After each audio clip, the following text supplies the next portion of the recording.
So this book is the life and work of an extraordinary woman I had the great fortune to call Grandmother Mary Kay.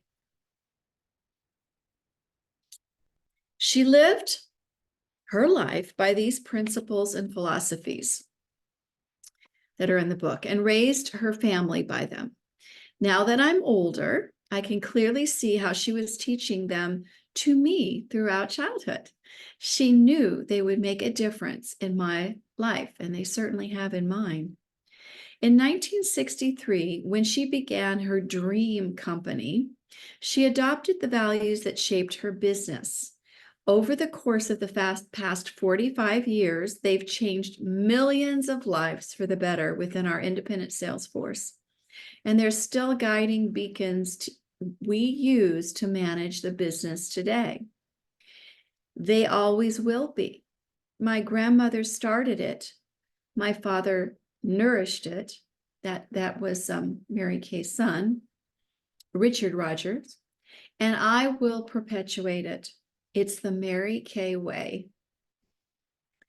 Grandmother Mary Kay had already received the Hall of Fame award in direct selling industry by the time I was born. And at the age of 1, I was too young to understand what it meant for her to be selected as the Horatio Alger Distinguished American Citizen. At age 2, I was still too young to remember when she was profiled in 60 Minutes. The interview where Morley Schaefer said, "Don't you think you're just using God?" To which Mary Kay replied, "I hope not. I sincerely hope not. I hope he's using me instead." But I do recall how important she always made me feel. As the years passed, I began to understand how much importance Mary Kay placed on the art of listening, on treating people like she would want to be treated, on doing well by doing good. She practiced all these things on her family as well as everyone she did business with. I was 7 years old when this book was first published in 1984, and she autographed a copy for me. I still have it and treasure it because the words in the book ring so true with what I saw in her life. She said, "Learn all of this to use when you are president of Mary Kay." Oh, how funny. He's president now. 24 years later, I'm still heeding her advice. This book is something all of us in leadership at Mary Kay Inc. refer to constantly, not only for how to do things the Mary Kay way, but also as she shares in the introduction, so that we continue to exercise a sensitivity for the needs of others. I always knew who my grandmother was and what she did, but it wasn't until after I joined Mary Kay in 2000 that I began to fully appreciate how much she meant to others.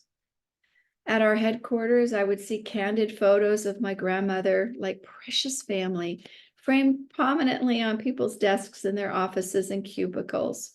I know I have a couple of pictures in the other room, giant ones, actually. She's like my grandmother. I love her so much.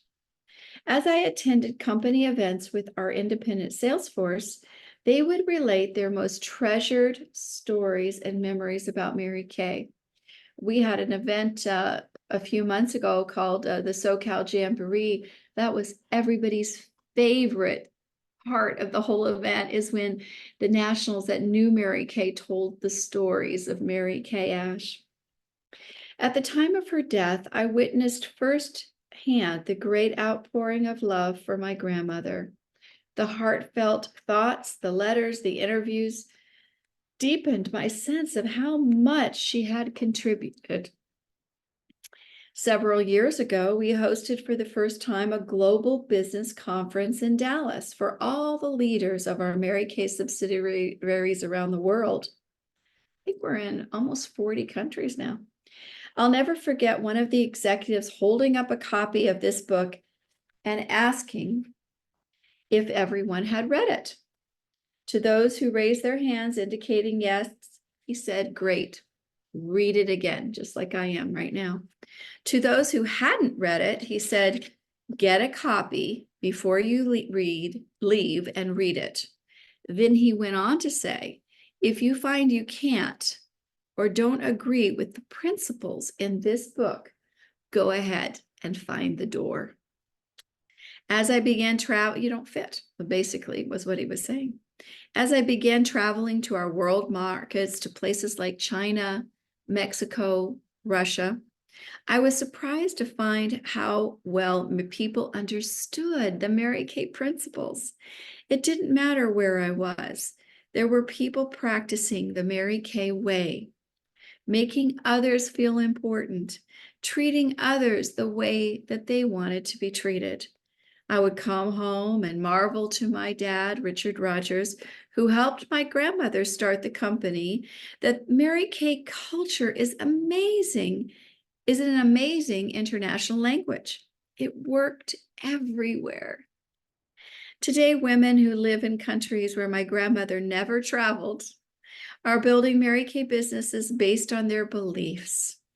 The anecdotal evidence of the difference Mary Kay made in so many lives can at times be downright humbling. Whether it's a woman in Russia who told me that her life was over when she was widowed at a young age, an Asian scientist who grappled with giving up a promising career to sell cosmetics, an American woman who grew up in foster care thinking no one cared about her, or a woman in Mexico who sold chickens in the marketplace until finding a better way to feed her family. The life-changing experiences of these women confirmed to me that my grandmother had it right. In 2003, 2 years after my grandmother's death, I was honored to accept an award accorded her as a result of an academic study by Baylor University to determine the greatest entrepreneur in American history. Henry Ford's great-grandson accepted his award. The late J.H. Johnson was there to accept his as greatest minority entrepreneur. And Mary Kay Ash was named the greatest female entrepreneur in American history.